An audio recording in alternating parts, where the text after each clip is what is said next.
En nombre del Padre, del Hijo y del Espíritu Santo. Amén. Padre Santo, te damos gracias porque nos permites reunirnos en tu nombre. Invitamos al Espíritu Santo a que abra nuestra mente, nuestro corazón y permita que nuestros oídos escuchen lo que nos quieres decir esta noche. Bendice a todos los que estamos aquí y al Padre Corona por compartir con nosotros. Llénalo siempre de sabiduría y nos unimos en oración ofrecimiento por la paz del mundo. Que cada paso que demos, cada respiro y cada movimiento que hagamos se convierta en oración ofrecida a tus pies por las necesidades de todos nosotros y principalmente por las de los sacerdotes. Amén. Antes de empezar, les encargaría a todos que mantengamos nuestro micrófono apagado para escuchar bien al Padre y si hay alguna duda o algo, pues ya el Padre nos dará las indicaciones. Gracias. Adelante, Padre. Déjeme hacerlo host para que usted... No, pero así está bien. Digo, en esta ocasión no tengo una preparación, va a ser más irles platicando ok. este tema. Entonces, ¿no tiene pantalla para compartir? No. Bueno, perfecto. Ok. Sí, en este caso no. Pero Okay. si quieren al final, les mando los archivos de este material también para que lo tengan. Ok. Sí. Bueno, desea pues que les agradezco esta invitación ahora a compartir este tema sobre el apóstol San Pedro. Quisiera abordar la figura de San Pedro desde 3 puntos de vista. Uno es como la figura histórica, qué es lo que se sabe de San Pedro. Otro es lo que nos presenta sobre todo pues los evangelios, los hechos de los apóstoles y algunas de las cartas. No solo las cartas de Pedro, sino también aparece alguna vez mencionado en las cartas de Pablo. Y por último veríamos algo sobre las 2 cartas que forman parte del Nuevo Testamento. Si algo de lo que voy diciendo no es claro, por favor, levantar la mano para hacer la pregunta o podemos, terminando cada sección, dejar un momentito ahí para preguntas. De hecho, en casi todos los textos que les voy a facilitar, pues está ahí de dónde son tomados. Algo de lo que vamos a ver ahorita de esta figura histórica de San Pedro, de hecho está también tomado de 3 catequesis que dio el Papa Benedicto XVI en 2006. Fueron las 2 últimas semanas de mayo y la segunda semana de julio. En las audiencias de los miércoles, mayo 2006, los 2 últimos miércoles y el segundo miércoles de junio, por si a alguien le interesaría. Entramos entonces a hablar de la figura histórica de San Pedro, que después de Jesús es el personaje más conocido y citado en los escritos del Nuevo Testamento.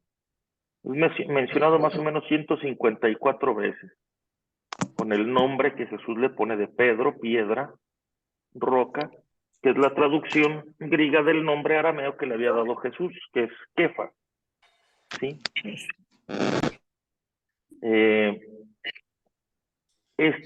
Pedro, o Simón Pedro, es hijo de Juan, o en la formulación aramea era Ban Jonás, es decir, hijo de Jonás, así lo va a llamar sobre todo Jesús al final del Evangelio de Juan, ¿no? Simón, hijo de Juan, ¿me amas? Era originario de Betsaida, una localidad situada al este del mar de Galilea, de la que proceden también Felipe y su hermano Andrés, ¿sí? Al hablar seguramente se le notaba el acento galileo. Recordemos que cuando Jesús es apresado y Pedro se logra colar ahí al patio de la casa del sumo sacerdote para ver qué pasa con Jesús, le dicen, tú eres Galileo, tu hablar te delata. Entonces se le nota seguramente su acento, ¿no? Así como su hermano Andrés era pescador y al parecer trabajaba también con la familia de Zebedeo, es decir, el papá de Santiago y Juan, tenían como una pequeña empresa de pesca en el lago de Galilea, ¿sí? Se cree que por tener un oficio de familia, pues tenía un cierto bienestar económico, no por esto decir es rico, digamos, alguien que tenía lo suficiente para vivir. Además, en Galilea actualmente hay un lugar que se le conoce como la Casa de Pedro. Esas ruinas arqueológicas están muy cerca de la sinagoga, y eso también da a entender pues que era una familia de una cierta, pues un cierto bienestar económico, ¿verdad? Estaban más cerquita del centro del pueblo, no tanto a las orillas como sigue sucediendo, ¿no? También está animado por un sincero interés religioso, por un deseo de Dios, que pues como que él espera que Dios intervenga en el mundo. Y esto lo hace dirigirse hacia Judea, hacia el Jordán, junto con su hermano Andrés, al encuentro de Juan el Bautista. Recordemos que ahí es donde también Jesús es señalado por Juan y los discípulos lo siguen. Era un judío creyente y confiaba en la presencia activa de Dios en la historia de su pueblo, y se entristecía, no por ver su acción, se entristecía al ver que esta acción poderosa pues también se topaba con las dificultades de la historia. Estaba casado, sabemos que Jesús cura a su suegra, aunque bueno, de la esposa de Pedro no se dice nada, hay muchas teorías, algunos dicen que ya era viudo, pero no se sabe, ¿no? Se sabe que estaba casado, que Jesús cura a su suegra, que después de que es curada se pone a servirlos, ¿sí? Y Jesús también se alojaba en la casa de Pedro, allí en Cafarnaúm, ¿sí? Cuando deja Nazaret e inicia su vida pública, se va a quedar ahí con Pedro, con Andrés, con Santiago y con Juan, digamos como en ese núcleo más familiar. Los evangelios nos informan que Pedro es uno de los primeros 4 discípulos de Jesús, y quizás debió ser un poco más grande que los demás discípulos porque ya era casado. Se cree que pudo haber tenido en torno a 30 años, era entonces más o menos de la edad de Jesús, mientras que los demás discípulos estarían alrededor de los 20 años o hasta menos, ¿no? Y va a morir alrededor de los 70 años, ¿no? Es decir, más de 30 años después de haber conocido a Jesús. Como nos muestran los evangelios, Simón Pedro tiene un carácter decidido e impulsivo. En momentos podríamos decir que es hasta imprudente, ¿no? Está dispuesto a imponer sus razones, incluso con la fuerza, ¿no? Recordemos en el huerto de los olivos, cuando Jesús está por ser arrestado, saca su espada y le corta la oreja a uno de los siervos del sumo sacerdote, ¿no? Al mismo tiempo también llega a ser ingenuo y miedoso. Entonces, cuando está ahí en el patio, que le dicen, tú eres Galileo, tú estabas con él, tú hablarte de lata, no, yo no lo conozco, ahí, como dicen, a salvar el pellejo. Y después, pues también se arrepiente de haber negado a Jesús. Podemos imaginarlo también como un hombre astuto, sencillo, de gran poder para el bien, pero a veces afligido eso por su carácter abrupto, intempestivo, que pues también se va a ir transformando por la amistad con Jesús, pero pues también en la vivencia de la comunidad. Va a ser un Pedro muy diferente el que encontraremos después en el libro de los Hechos de los Apóstoles, al frente de la comunidad, movido por el Espíritu Santo, pero que también ahí tendrá que dialogar, ¿no? El famoso concilio de Jerusalén, cuando se decide si hay que hacer o no respetar la ley de Moisés a los cristianos que vienen del paganismo. Pedro figura siempre entre los 3 más allegados a Jesús. Fue elegido con Santiago y Juan para subir al monte Tabor, donde ocurre la transfiguración. Ahí contempló la gloria del Señor y escuchó la proclamación de Dios. Este es mi Hijo amado en quien me complazco, escúchenlo. Es la presentación que hace el Padre de su Hijo y que sobre todo va a confirmar el camino que está emprendiendo Jesús de encuentro a la cruz, de entrega de la vida, que también dentro de la imprudencia de Pedro, lo vemos sobre todo en el Evangelio de Marcos, después de haber hecho su confesión de fe, tú eres el Hijo de Dios vivo. Cuando Jesús empieza a hablar de la cruz, va a decir, Señor, detente, ¿no? Y ahí va a ser reprochado por Jesús. Después, ya en el libro de los Hechos de los Apóstoles, lo vemos a la cabeza de todo el colegio de los apóstoles, a la cabeza de la comunidad. Es quien toma la iniciativa para que se elija a un nuevo apóstol, que en este caso va a ser Matías, en lugar de Judas. También es alguien que va a empezar a realizar milagros en el nombre de Jesús. Recordemos la escena en el libro de los Hechos de los Apóstoles, cuando Pedro y Juan van al templo para la oración, un mendigo les pide limosna, y Pedro dice, míranos, no tenemos ni oro ni plata, pero en el nombre de Jesús de Nazaret, levántate y camina. ¿Sí? Después los milagros de Pedro se multiplicarán, incluso Lucas en los Hechos de los Apóstoles, que por cierto hoy es día de San Lucas, nos dirá que la gente sacaba a los enfermos, ¿no? Para que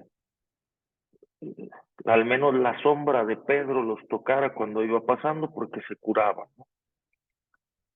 Y esto, bueno, pues, como que es la realización de lo que Jesús dijo, ¿no? Harán obras mayores.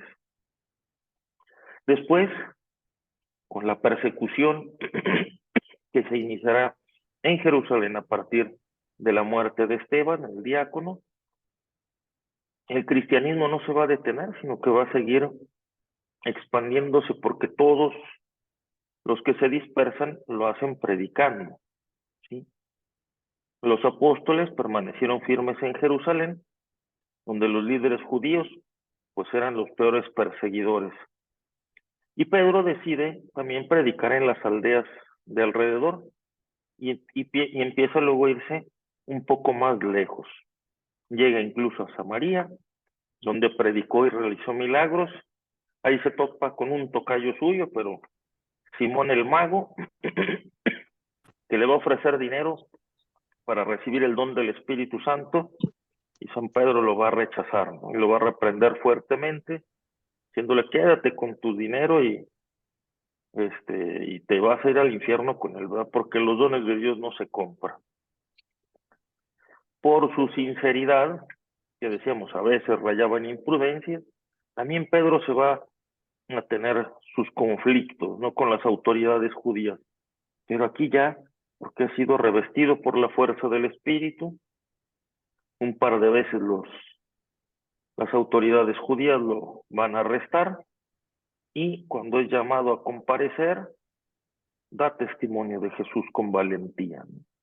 Ahí es donde dirá, juzguen ustedes si está bien obedecerlos a ustedes antes que a Dios. Incluso llegará a ser azotado por esto, pero después liberado incluso milagrosamente. Después irá a los puertos marítimos de Jopa y Lida, donde conoce hombres de razas diferentes, y en Cesarea se encuentra con Cornelio, un pagano que es el primero que recibe la fe y pide el bautismo. Esto le va a traer a Pedro que luego lo acusen los de la tendencia como más recalcitrante judía, de no respetar las tradiciones de Israel, pero él dará razón de que es también una visión que el Señor le concede, donde lo invita a, por una parte, relacionarse con el alimento, todos los animales son puros, y también anunciar el Evangelio a todos. Pero después esto será motivo de ese famoso concilio de Jerusalén, donde Pedro y Pablo se confrontan sobre esta práctica de admitir a los paganos a la fe cristiana sin hacerlos pasar por toda la práctica judía. Pedro fue obispo de Antioquía y de ahí pasa a ser luego obispo de Roma. En Roma es donde va a morir. También hace unos días, creo que hace semana y media, celebramos a San Ignacio de Antioquía, que fue sucesor de Pedro en esta sede. En esto hay que entender que el obispo pues era el encargado de la comunidad. Y de ahí viene el episcopado nuestro, pero pues claro que con otras dimensiones porque eran comunidades nacientes, ¿sí? En Roma va a ser martirizado en el año 67 durante el mandato de Nerón, que en el 64 había mandado quemar parte de la ciudad, pero había culpado a los cristianos, entonces inicia una persecución muy fuerte. Durante esa persecución, dice la tradición que sucede lo que conocemos como el Quo Vadis, ¿no? Que es además, sobre todo es una iglesia, y después se hizo célebre con una película, ¿no? Dice la tradición que habían convencido a Pedro, los cristianos, de que se fuera de ahí, porque era muy valioso. Entonces, para que no corriera peligro su vida y pudiera seguir predicando y dando testimonio de Cristo, entonces lo convencen a irse por la vía Apia. Sale Pedro muy de mañana y se encuentra a Jesús, que viene en dirección contraria, viene a su encuentro y le pregunta, ¿Quo vadis, Domine? ¿A dónde va, Señor? Y Jesús le dice, voy a Roma a morir crucificado de nuevo. Y ahí entiende Pedro que su lugar es quedarse con los cristianos de Roma y por eso pues luego va a ser martirizado ahí. Fue sepultado en lo que hoy es el Vaticano, en ese entonces era una colina, donde aún se encuentran sus restos bajo el altar mayor de la Basílica de San Pedro, y esto fue comprobado todavía en los encuentros arqueológicos anunciados por Pío XII al concluir el año santo de 1950. San Pedro fue crucificado, pero él no se consideraba muy digno de morir en la forma de Jesús, por lo que pide que lo crucifiquen de cabeza, ¿sí? El lugar exacto de su crucifixión está guardado por la tradición muy cerca del Circo de Nerón, ¿sí? Donde se enterraron sus restos. Les pido un segundito porque están tocando. Claro que sí, padre.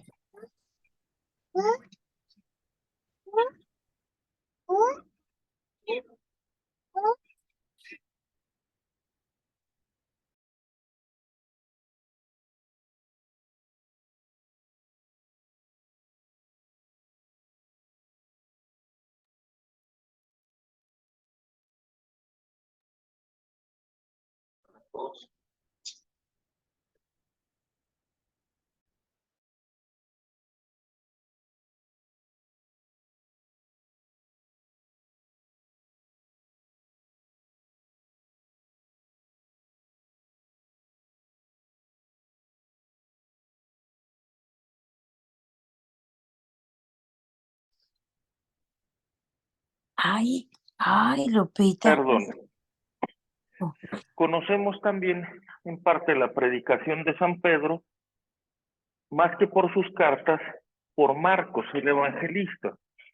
Marcos, recordemos, no forma parte del grupo de los 12 apóstoles, pero aparece mencionado tanto por Pablo, en alguna de sus cartas, como también en la narración del evangelio cuando es alguien que va siguiendo a Jesús, cuando va a ser aprendido, y va envuelto en una sábana, los soldados se apoderan de esta sábana y huye desnudo para evitar ser arrestado.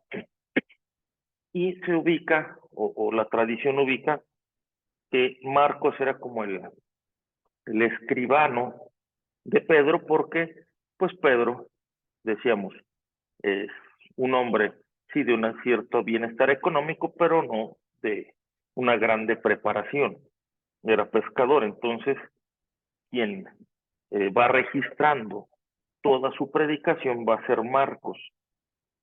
Y quizás por eso es que también Marcos es el que presenta como más claramente, por lo que diríamos ahorita, las metidas de pata de Pedro.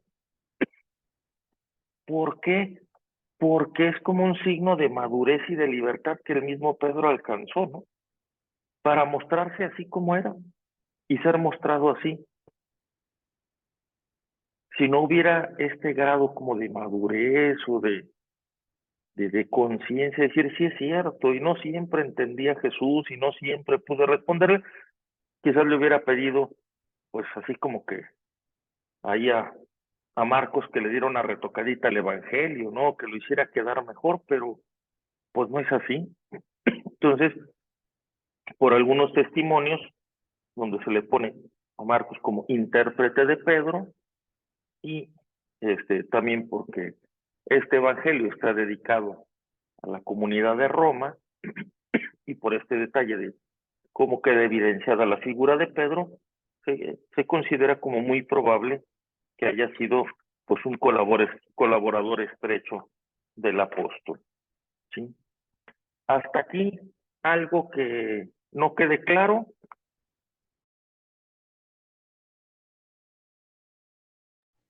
Todo bien, yo creo.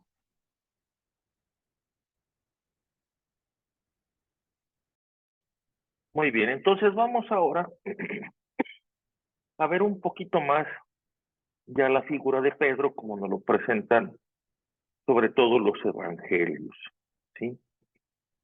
Sabemos que este nombre de Pedro Roca, pues habla de la solidez, de la durabilidad y de la fidelidad inquebrantable, pero de Dios y de su Mesías para con su pueblo, ¿no?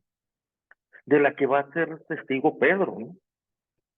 No solamente es la solidez de Pedro, que sabemos, como acabamos de decir, pues también mete la pata, ¿no? Igual que nosotros. Pero es sobre todo esa llamada, ¿no? A ser roca confiando en Dios, ¿sí? Su llamada, yo creo que eso Pedro lo va a ir descubriendo con el tiempo, no se debe a ningún mérito, ¿sí? Sino que es un regalo gratuito de parte de Dios. Y que la misión que el Señor le confía, esa de las llaves, esto de atar y desatar, y sobre todo cuando queda más especificado en el capítulo 21 de San Juan, cuando por 3 veces Jesús le confía el rebaño, pues es algo que él va a tener que desempeñar en la fidelidad del amor, no con la fuerza, no con el poder, sino con esa configuración con el buen pastor, ¿no? Pedro sí va a tener un puesto de relieve entre los discípulos, algunos dicen preeminente, aparece a la cabeza de las listas de los apóstoles, o aparece siempre en el grupito de estos más estrechos de Jesús, ¿no? Ya lo dijimos en la transfiguración, pero también en la curación, en la resurrección de la hija de Jairo, siempre con Santiago y Juan, ¿no? Pedro, Santiago y Juan junto con Jesús. Decíamos ya que en Cafarnaúm Jesús se alojó ordinariamente en su casa, y en los momentos más solemnes, perdón, Simón Pedro va a responder en nombre de todos, ¿no? Y también va a preguntar, a ver, Señor, y a nosotros que dejamos todo por ti, ¿qué nos va a tocar, no? O cuando Jesús pregunta, ¿también ustedes quieren dejarme? Él va a decir, no, Señor, tú tienes palabras de vida eterna. Entonces, es como el que da un paso adelante en nombre de todos. Si hablamos algo. También en el mensaje de la resurrección que los ángeles confían a las mujeres, Pedro es mencionado. Donde le dicen, vayan con mis hermanos y con Pedro a decirles que los veo en Galilea, ¿no? A ese nuevo inicio que es la resurrección. Y cuando en el Evangelio de Juan corren Pedro y Juan al sepulcro, llega Juan primero, pero no entra, y entra Pedro, que viene después. Entendemos que Juan es más joven, pero lo deja entrar primero. Y sabemos también que Cristo resucitado se aparecerá a Pedro antes de manifestarse a los demás. Cuando regresan los dos de Emaús y se encuentran a los discípulos reunidos, escuchan que el Señor se les ha aparecido y se le ha aparecido también a Pedro. En el Nuevo Testamento, perdón, se hace referencia también a su preeminencia, es decir, a su lugar de relieve, de importancia. Y Pablo lo señala también en el incidente este de Antioquía, del que ya decíamos, la discusión de si se tiene que hacer cumplir la ley de Moisés a los cristianos que vienen del paganismo, y cómo se enfrenta a Pedro diciéndole que él primero los había aceptado y después ya no. Pero el primado de Pedro está expresado también en los evangelios, sobre todo en función de la misión que se le confía. En el Evangelio de Mateo, capítulo 16, versículos 13 al 23, hablando de las fuerzas y poderes del mal, Jesús asegura que el triunfo de la iglesia está construida sobre Pedro, ¿no? Que esos poderes del infierno no prevalecerán contra ella, y a Pedro le confía la misión de reunir a los hombres en una comunidad en la que reciben la vida bienaventurada y eterna. La misión de Pedro es entonces congregar, hacer posible la comunión, ¿sí? Invitar a salir al encuentro, salir a buscar, así como el buen pastor que va por la oveja perdida, que no se rinde hasta que la encuentra. Aquí también a Pedro no se le confía esta misión de congregar a todos los seres humanos para que reciban vida bienaventurada y eterna, ¿no? Esta vida plena del Señor. Es preciso que esté presente para comunicar a los fieles la vida de Cristo, es decir, tiene que estar presente en la vida de la comunidad, no ausentarse, no dejarla de lado, sino estar presente en la vida de la comunidad para cumplir esta misión en favor de todos. En el Evangelio de Lucas y en el libro de los Hechos de los Apóstoles, Jesús, haciendo alusión al nombre de Pedro, le anuncia que deberá confirmar a sus hermanos y le da a entender que impedirá que desfallezca su fe. Y es decir, también el Señor que se compromete con Pedro en esta misión que le confía, pero que es en favor de otros, no sé, confirmar a los hermanos. Esta es la misión de Pedro, presentada en los Hechos, al encontrarse a la cabeza del grupo de los discípulos. Ahí también, cuando se nos menciona, estaba Pedro con los discípulos, fieles a la oración. Es, como ya habíamos dicho, quien preside la elección de Matías, quien será el que tome el lugar de Judas. En el juicio, Ananías y Zafira, una pareja que se incorporan a la comunidad cristiana y ahora tratan de engañar a la comunidad diciendo que han vendido un terreno y dan el fruto de esa venta, pero se quedan con una parte. Nosotros decimos, pues no hay problema. El problema es que dicen que en esa cantidad lo han vendido, ¿verdad? Incluso el interrogatorio de Pedro dice, a ver, si el terreno era tuyo antes de venderlo, nadie te obligó, ¿por qué quieres engañarnos, no? También en el nombre de los apóstoles que están con él, proclama la gloria mesiánica de Cristo resucitado y anuncian el don del Espíritu Santo. En Pentecostés es, digamos, el que hace el discurso al pueblo a nombre de todos los apóstoles, y de ahí entonces iniciará su misión. Como decíamos, con ese cambio de actitud, de ser alguien en momentos sí impulsivo, imprudente, pero también temeroso, frágil, se vuelve alguien de mucha mayor valentía. Va experimentando como esa solidez no viene de su temperamento, sino de la fidelidad de Dios. Y ahí invitará hacia el final de ese discurso a los hombres al bautismo, ¿no? Ir congregando a otros, lo va a hacer concreto en la invitación al bautismo, que luego va a alcanzar a los paganos, y después también se dedicará él a visitar las iglesias, es decir, las comunidades cristianas que se van extendiendo para confirmarnos en la fe, que es la tarea confiada por Jesús. Como signo de su poder, en nombre de Jesús, cura a los enfermos y resucita también a un muerto. Lo que ya decíamos, estos signos que acompañan a la predicación, como Jesús se los había dicho. Por su parte, en el Evangelio de Juan, ya lo hemos dicho, en el capítulo 21, en ese diálogo de Jesús resucitado con Pedro después de la pesca, por 3 veces y en forma solemne Cristo le va a preguntar a Pedro si lo ama y él va a decir que sí.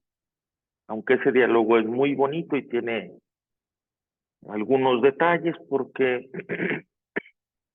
la pregunta que hace Jesús a Pedro en la primera vez es: ¿me amas más que todos? Y el verbo que utiliza es el verbo del amor total, agapao, agapasme, me amas más que todos. Y Pedro va a responder con otro verbo, que es fileo, es decir, te soy amigo, diríamos nosotros te quiero, ¿no? Sabemos que ahí no hay correspondencia, no se está hablando, sí se habla del afecto, pero no al mismo nivel. En la segunda vez, Jesús le vuelve a preguntar: Pedro, ¿me amas? Ya no es más que esto, ya no es como que sin comparación, pero todavía es ese amor total.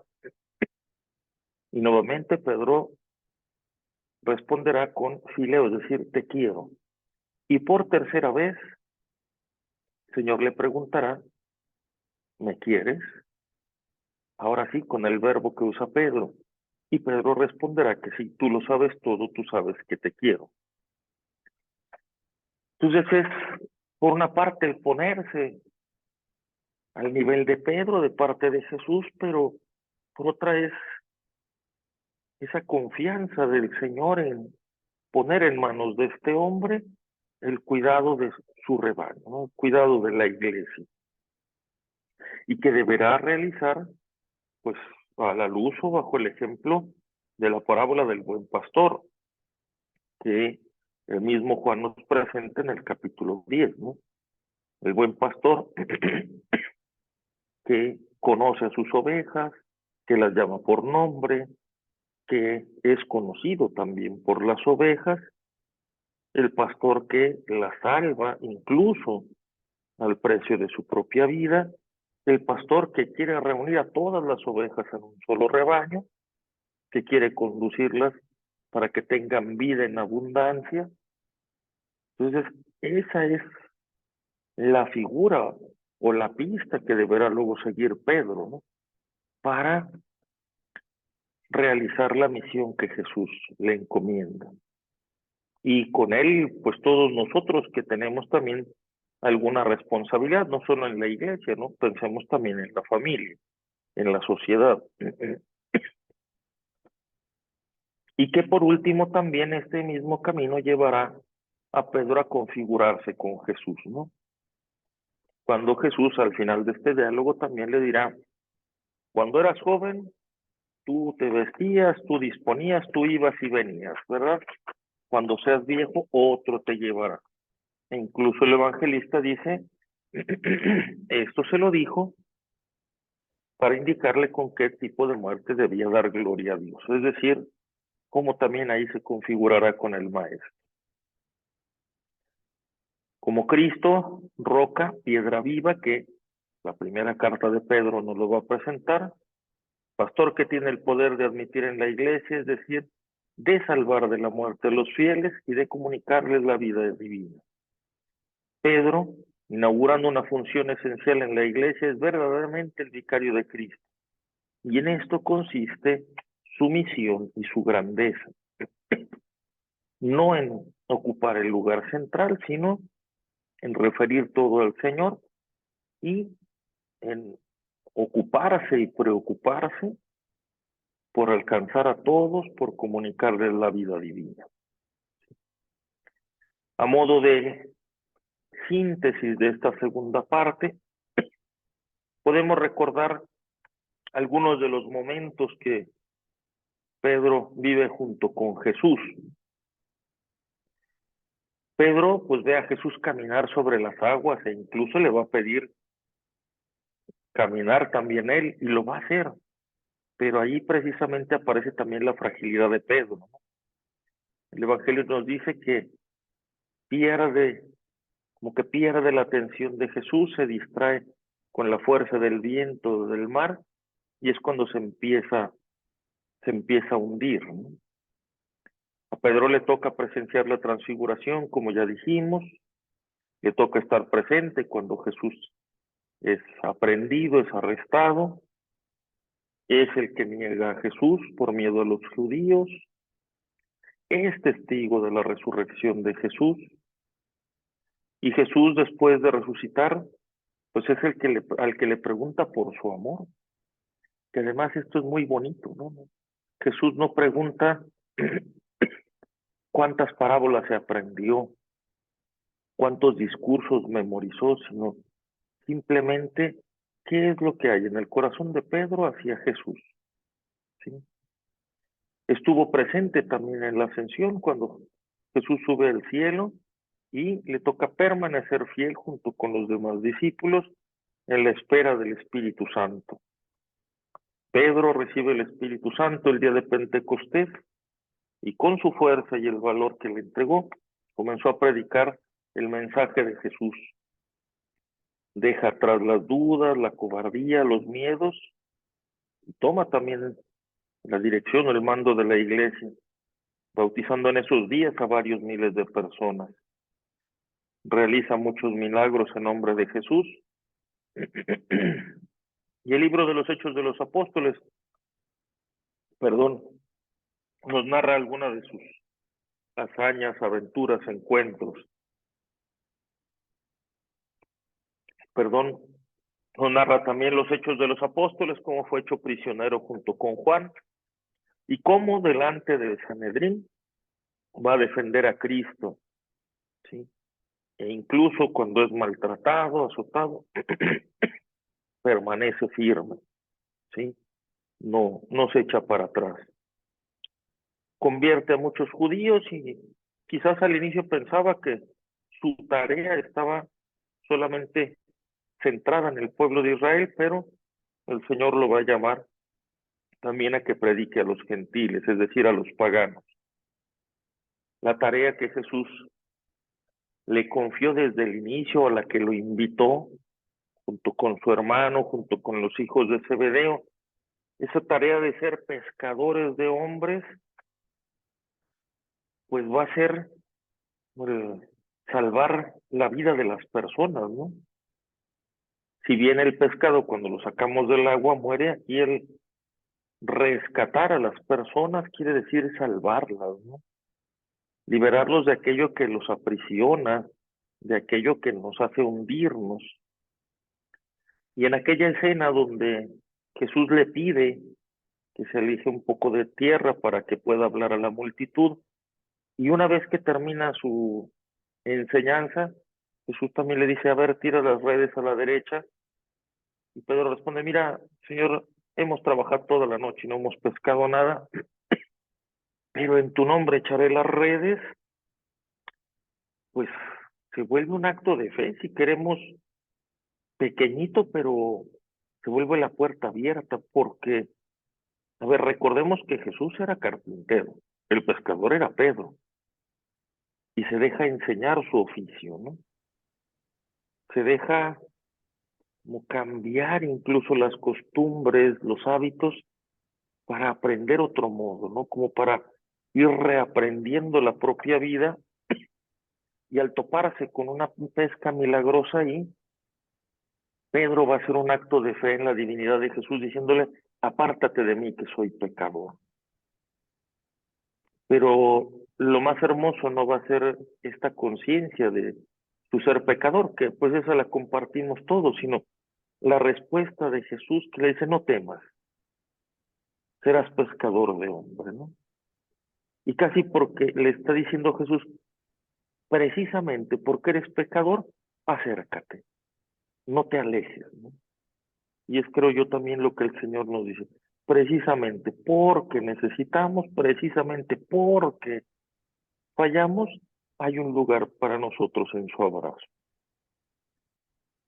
En pocas palabras podemos decir, en el camino de fe, en el camino de la vida de Pedro, va a tener que confiar una y otra vez en Jesús. Ir renovando esa confianza, ir haciéndola más profunda, haciéndola todavía como más existencial, más vital. Y ha tenido que luchar consigo mismo, ¿sí? Con su temperamento, con sus fallas, incluso con su pasado, ¿no? Si él se hubiera quedado atorado en que negó a Jesús, pues a lo mejor no aceptaba el encargo, ¿no? Si él se hubiera quedado atorado con que dudó y se empezó a hundir, tampoco hubiera sido testigo de la resurrección del Señor, ¿no? Pero entonces es alguien que nos dice, es posible abriéndonos a la gracia de Dios, es posible confiándonos en la roca firme que es el amor misericordioso de Dios. Hasta aquí, algo que no quede claro, algo que comentar.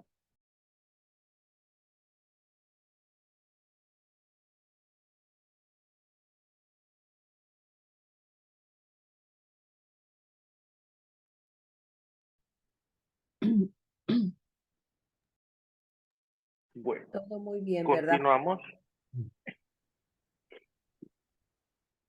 Bueno, pues vamos entonces a esta última parte, que son las cartas de San Pedro. A ver, las cartas de Pedro, puede ser que él las haya dictado y algún escribano las fue redactando, incluso no solamente como hoy entenderíamos un escribano, es decir, escribe al pie de la letra lo que se dice, sino que Pedro pudiera dar la idea y ya el escribano redacta, porque nuevamente este tema de la cultura a la que tuvo acceso Pedro, pues no le daba como para tener un estilo más refinado que se observa en estos textos. Además, y lo vamos a ver sobre todo en la segunda carta, quizá ya es posterior a Pedro, pero pues son los discípulos más cercanos a él, como así pasó también con algunas de las cartas de Pablo, como las que conocemos, cartas pastorales. Pero su validez es indiscutible por los temas que trata y el modo como los trabaja, ¿no? En la primera carta, algunos de los temas que aparecen son el sacerdocio común de los fieles, que esto para nosotros en la espiritualidad de la cruz es vital, ¿sí? Porque es la realización de la promesa hecha por Dios al pueblo de Israel, ser un reino de sacerdotes, ¿sí? El seguimiento de Cristo en las pruebas, porque también son una comunidad a la que se dirige esta carta en situación de hostilidad, Cristo como razón de la esperanza cristiana y el poder dar razón de nuestra esperanza. Los destinatarios de esta carta son emigrantes esparcidos por las regiones del Ponto, de Galacia, de Capadocia, de Asia y de Bitinia, elegidos por designio de Dios Padre, y así vienen mencionados. Son grupos de creyentes esparcidos por las ciudades de las regiones que mencionamos. La mayoría son paganos convertidos al cristianismo. Y lo que busca esta carta es exhortarlos y asegurarles que la gracia de Dios en la cual se mantienen firmes es verdadera, es decir, fortalecerlos, animarlos, ¿no? Como diríamos nosotros, échenle ganas, muchachos, ¿no? A ver, que no decaiga el ánimo, ¿sí? Entonces buscan con eso consolidar la adhesión a la fe de estas personas. ¿Por qué? Porque la situación en que se encuentran es conflictiva. Si bien no hay una persecución abierta, sí hay dificultades, sí hay sufrimiento. ¿Por qué? Porque a veces las personas con las que conviven, digamos, en la sociedad son hostiles o intolerantes hacia ellos, ¿sí? Entonces, en momentos se van a sentir como no pueblo o como extranjeros. De hecho, alguna vez que trabajamos un texto de esto con nuestros hermanos estudiantes de allá de Estados Unidos, uno de los hermanos hacía una lectura muy bonita porque decía, pues nosotros como migrantes en muchas ocasiones somos esos que no son pueblo, ¿verdad? Porque no nos sentimos del todo en casa. Sí, pues sí es cierto. Y ahora que en nuestro mundo hay tantos movimientos migratorios, pues también aquí lo que se nos invita es a sabernos todos parte de este pueblo de Dios, de ese pueblo sacerdotal, ¿sí? Después del saludo inicial y de la oración de bendición que aparecen al inicio, se presentan los temas que se van a tratar y que se abre con el tema de la esperanza. Y lo primero es que nuestra esperanza está avanzada en Jesucristo y que esa esperanza se nos regala por la vida nueva que recibimos en el bautismo. Como consecuencia de esto, vienen las características o implicaciones del vivir cristiano en esas diferentes situaciones. Y en eso, pues está también el ejemplo de Cristo, ¿sí? Y por último, se invita a la perseverancia y el testimonio cristiano en las pruebas, confiando en la perspectiva escatológica. ¿Qué esto quiere decir? En la perspectiva final de ese encuentro con el Señor al final de los tiempos, ¿sí? La esperanza es apertura a la salvación, que tiene su fuente en la iniciativa de Dios, pero que viene en el contexto comunitario y en el testimonio público, incluso en un ambiente hostil. Entonces, esta esperanza que recibimos, ¿qué es? Apertura a la salvación, disponernos a la acción de Dios. ¿Cuál es su fundamento? Que la iniciativa es de Dios. Recordemos, la llamada de Pedro es iniciativa de Dios, la misión de Pedro es iniciativa de Dios. Y esto, lejos de aislarnos, nos hace cohesionarnos más como comunidad, reunirnos, recordemos también la tarea de Pedro como pastor, de congregar, y se realiza también en el testimonio público, es decir, en el modo de vida cristiano, ¿sí? La iniciativa del proceso de salvación es el amor gratuito de Dios, que tiene su cumplimiento en Jesús, ese siervo fiel, que con su resurrección se ha convertido en el fundamento de la esperanza. La esperanza consiste en la salvación inaugurada ya ahora mediante la fe bautismal, pero que espera su plena realización en el futuro. La experiencia de salvación centrada en Jesucristo, punto focal de la historia, ese centro de la historia, se realiza en el acontecimiento bautismal. Recordemos que el bautismo en origen no era nada más vertir agua sobre la cabeza, sino sumergirnos, porque era el sentido de morir al pecado y resucitar a la gracia, ¿no? Entonces, por eso, esta apertura a la salvación es en la gracia del bautismo.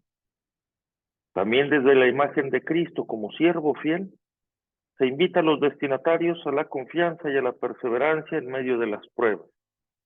Y aquí se nos recuerda la imagen del siervo de Yahvé, el libro del profeta Isaías, que la tradición cristiana casi desde el inicio leyó siempre o vio siempre allí a Jesús, aquel que con sus sufrimientos nos salva. ¿Por qué? Porque hace la entrega amorosa de su vida por nosotros. La iglesia se deriva del renacer espiritual del bautismo y como edificio espiritual está edificada sobre Cristo, piedra viva y escogida. A él se adhieren los creyentes como piedras vivas en una construcción para formar un nuevo templo en donde se practica el culto espiritual. Nosotros somos esa casa de Dios, ¿sí? pero nuestro fundamento es Cristo. Esta exhortación eclesial se vive en relaciones fraternas, caracterizadas por el amor en donde se actúan los dones espirituales y las funciones ministeriales, donde cada quien contribuye con lo que tiene, ¿sí? Pero entonces, esta fraternidad es real, ¿sí? En el modo en que convivimos, en el modo en que nos ayudamos, en el modo en que nos corregimos, en el modo en que celebramos. El estatuto de los cristianos, llamados a ser templo espiritual, para anunciar las obras grandes de Dios y capacitados para ello por el don del Espíritu de Dios, nos mueve a dirigirnos al ambiente exterior con un testimonio valiente y coherente. Sí, se trata de que entre nosotros haya una relación fraterna, de que dé gusto encontrarnos entre nosotros, pero no es para quedarnos solamente encerrados, sino para salir al encuentro. Y aquí lo va a decir especialmente en un ambiente hostil, donde el testimonio cristiano se vive como coherencia ética, hacer el bien, ¿sí? Hacer el bien. No monodarnos a la moda, no nomás dejarnos llevar, sino a hacer el bien. Se invita entonces a los destinatarios a vivir su condición de perseguidos según la lógica de las bienaventuranzas. Recordemos el Evangelio de Mateo, ¿no?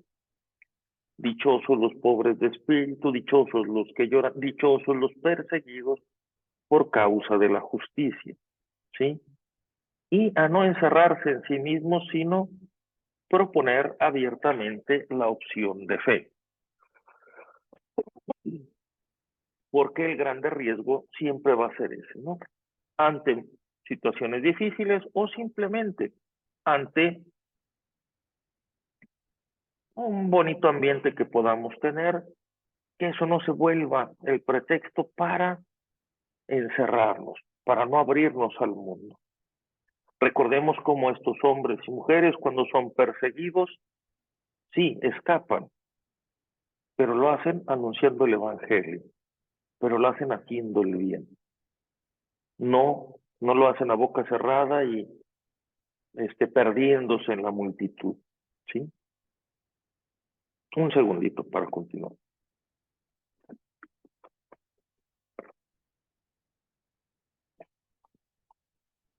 Por otro lado, en la segunda carta de Pedro, los destinatarios son gente que ya ha alcanzado una fe,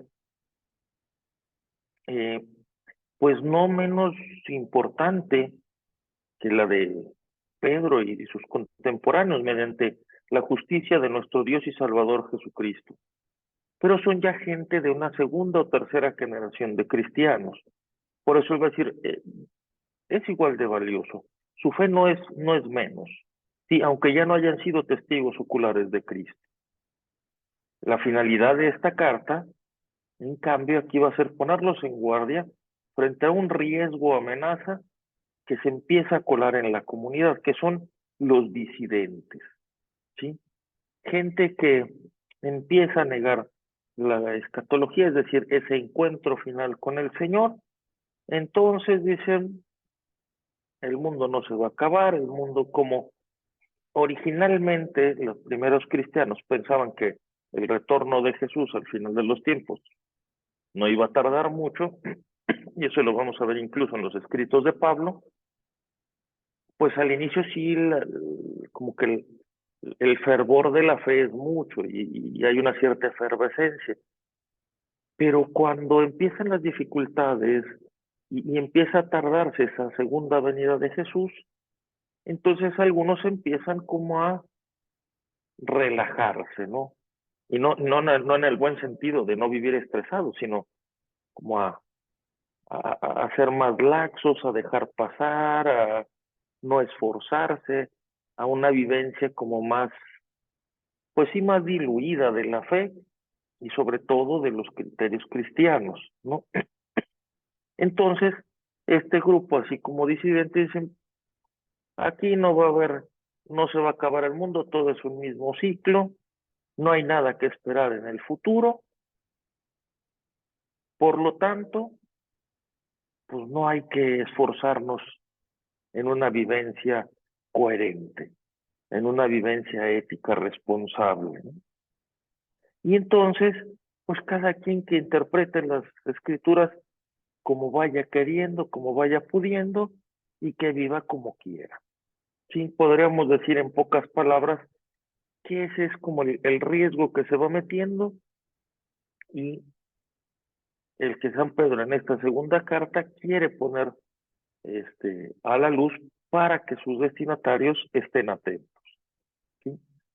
Por lo tanto, esta carta nace de una preocupación polémica, con la intención de confirmar a los cristianos y animarlos a que se mantengan fieles, ¿sí? A que no bajen los brazos, a que no se rindan. Tiene también un cierto rasgos de discurso de despedida y recuerda la invitación urgente a superar la crisis provocada por ese retraso en el cumplimiento de las promesas de la segunda venida de Cristo. Pone en guardia contra el riesgo de ceder a las seducciones de esos falsos profetas y a la relajación de la vida por una larga espera. En modo sintético, el texto está estructurado en 4 partes. Al inicio habla del estatuto del cristiano, es decir, recuerda la condición en que se encuentran los cristianos por iniciativa de Dios, es decir, llamados todos por iniciativa de Dios a esa vida plena, cuya meta es la gloria, y lo voy a decir así, el reino de nuestro Salvador y Señor Jesucristo. La segunda parte habla del criterio de verdad. Nos dice que la perseverancia en el conocimiento o verdad poseídas se basa en el discernimiento, que apela al criterio del testimonio apostólico y al de la escritura, es decir, la escritura se lee en su conjunto, en el mismo espíritu en que fue escrita, ¿sí? En la tercera parte pone en guardia de los falsos maestros. Después del anuncio de la venida del Señor, se proclama el juicio de Dios también sobre esos falsos maestros, con una serie de ejemplos bíblicos negativos y positivos. Y finalmente se desenmascara a esos falsos maestros a nivel teórico y práctico. Y la cuarta parte es la refutación de los adversarios y la advertencia a los fieles. Ahí se contesta a estos falsos maestros o falsos profetas que rechazaban tanto la segunda venida de Jesús y que eso traerá pues ese juicio final, y presenta los argumentos contrarios para proponer las consecuencias éticas correspondientes. Es decir, a ver, si estamos en esa espera confiada del Señor de su cumplimiento, de lo que Él trae para todos nosotros, entonces, ¿cómo tenemos que vivir? ¿Sí? A modo de síntesis también, el mensaje que nos aporta es que nos va a presentar a Jesús sobre todo como Salvador, ¿sí?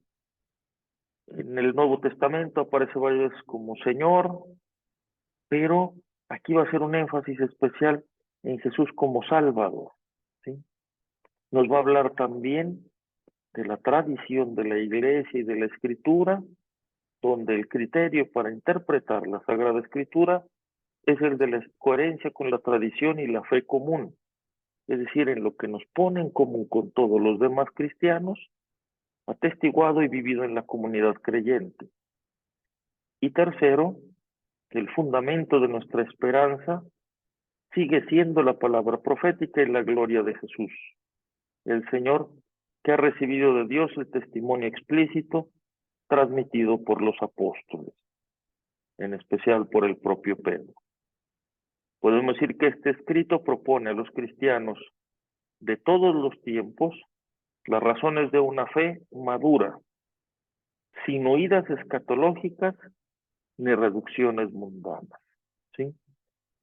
Entonces, como decíamos, ya es gente que quizás no conoció a Jesús de primera mano, pero sí ha estado recibiendo el testimonio de otros y por eso reúne los diferentes textos y que ya ha hecho su camino de fe, que ha experimentado esas dificultades como veíamos en la primera carta, y que también he experimentado, pues, que los tiempos se van alargando, que no todo es inmediato, no todo es rápido, sino que es necesario perseverar. Pero entonces hay que mantenerse sin huir así como que solamente Dios cuando cumpla todo, entonces ya que haga todo, pero también sin diluir nuestro compromiso cristiano, ¿no? Entonces ahí está una riqueza muy valiosa que el Señor nos regala para que también podamos hacer tesoro de este testimonio que nos habla no solamente de la figura del apóstol, sino también de nuestra vivencia como cristianos que estamos llamados a ser pues esa sal y luz del mundo. No sé si hubiera alguna pregunta.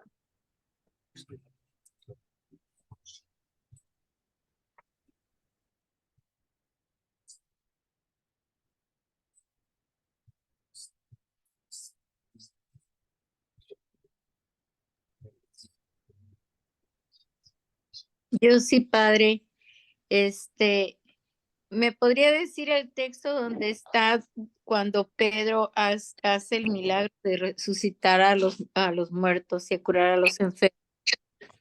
Bueno, en los hechos, de hecho, se habla de eso de cuando Pedro sale a las calles. Ahorita la cita no la tengo, pero esta la buscamos. Y cómo la gente le pone incluso tal cual porque dicen para que este su sombra los tocara, ¿no? Okay. Está en Hechos. Sí, en Hechos de los Apóstoles. Ok.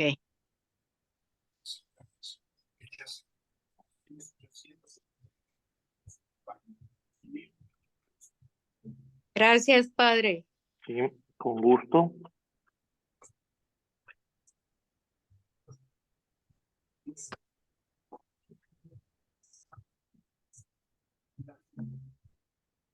Aquí está, a ver, cuando resucita a Tabitá, es el capítulo 9,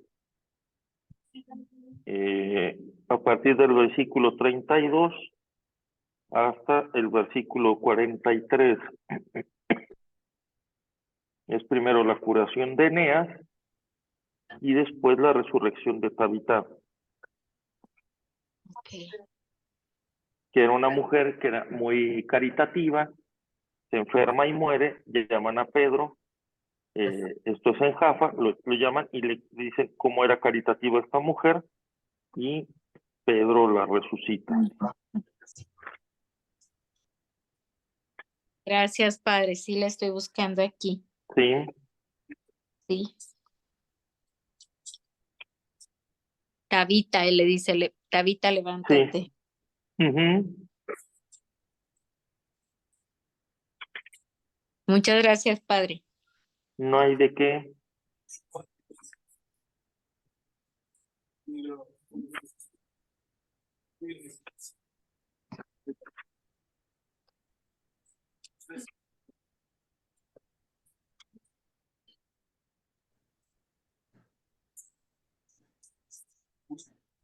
¿Algo más o algún comentario que nos quieran compartir?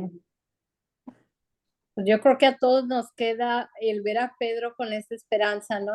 El que todas las veces que nos equivocamos y que fallamos y que también lo negamos, pues obviamente con la gracia de Dios podemos estar otra vez ante Él, ¿no? Y debemos de imitar la fe de Pedro, la persistencia y la constancia, ¿no? Con eso me quedo yo.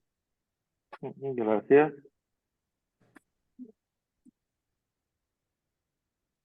Hola, buenas noches. Buenas noches. Padre, fíjese que estaba escuchando que Pedro fue crucificado. En realidad, para ser honesta, ni siquiera lo sabía. Es algo nuevo para mí. Pero ahorita le preguntaba a mi esposo que si él sabía por qué había sido crucificado y él me dice, pues por los romanos, pero el motivo en realidad Me gustaría saberlo. Sí, fue en la persecución de Nerón, porque en el 64, me parece, gran parte de la ciudad de Roma se quema. Dicen algunos historiadores que fue el propio Nerón, porque estaba un poco desquiciado, que lo quema, y que sobre todo culpa a los cristianos. Entonces un castigo, pues terrible, era la crucifixión. Entonces ahí es donde es apresado, ya en el 67, dentro de esa persecución, Pedro es también, por eso se le somete a la cruz. Pablo no va a ser crucificado porque Pablo es ciudadano romano y entonces por eso no lo podían crucificar, y además él se apela al juicio del emperador, ¿sí? Entonces, pero por eso Pedro se le crucifica. Lo que sí, y todos los testimonios históricos, es que siempre se le representa que está crucificado boca abajo, por lo que decía que él dice, yo no soy digno de morir igual que mi maestro. Entonces por eso pide que lo pongan de cabeza. Ok, también respecto a eso, respecto a eso, por ejemplo, cuando usted lo mencionó, yo recordé que algunas cosas cuando las quieren transmitir a mal, ponen la cruz de boca abajo, eso no tiene nada que ver una cosa con la otra, ¿verdad? No, nada, porque ahí sería más bien eso, como una burla a la cruz, y el sentido de Pedro es totalmente el contrario, ¿verdad? Más bien un respeto a la cruz. Dice, yo no soy digno de, de morir igual que Jesús, ¿verdad? Ajá. Ok. Gracias, padre, por su tiempo. No hay de qué.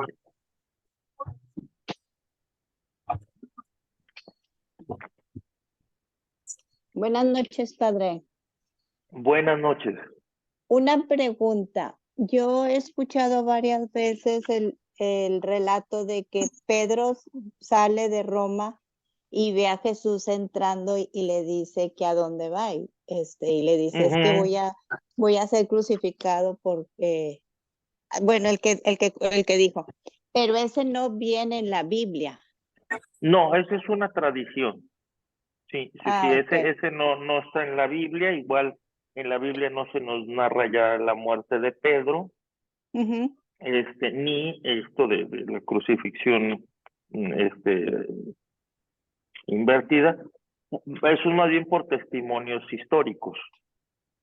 Ok. Sí, porque ya lo he escuchado varias veces, pero nunca no he sabido si estaba escrito o no estaba escrito en la Biblia.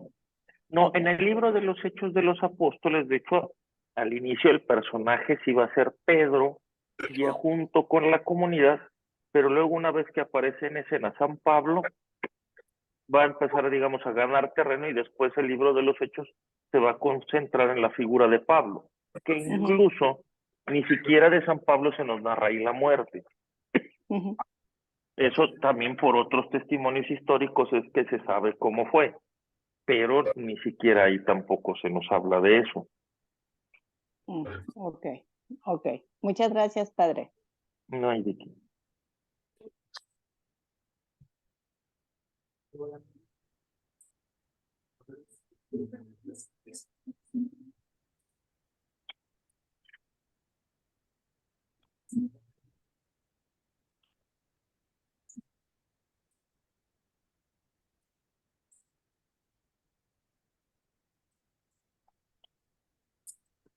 ¿Alguien más que quiera hacer alguna pregunta?